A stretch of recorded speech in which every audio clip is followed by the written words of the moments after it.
বাংলাদেশ বৈশ্বিক বাজারে দক্ষ জনবলের অপার সম্ভাবনাময় এ দেশ থেকে প্রতি বছর 10 লক্ষাধিক শ্রমিক যাচ্ছে বিশ্বের বিভিন্ন দেশে। 2022-23 অর্থ বছরে দক্ষ অদক্ষ শ্রমিক বিদেশে গেছেন 11,26,000 আর চলতি অর্থ বছরে দাঁড়িয়েছে এর পরিমাণ 11,80,000-এ।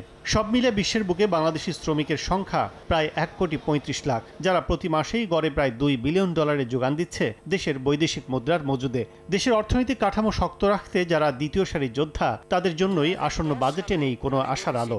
টেকসই অর্থনীতি গড়ে তুলতে ডলারের বিনিময় মূল্য 117 টাকা নির্ধারণ করায় মে মাসে রেমিটেন্স আসে $225 কোটি।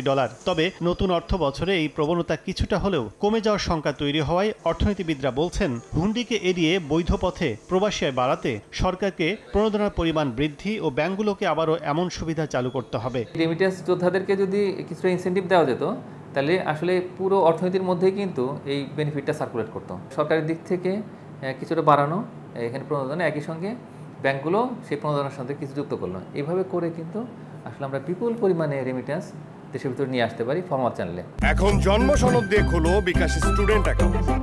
নিজের বিকাশ নিজে কর। দেশের উন্নয়নে প্রবাসীদের আরও সচেতন হওয়া ও ব্যাংকিং সুবিধা বাড়ানোর পক্ষে বাণিজ্যিক ব্যাংকগুলো।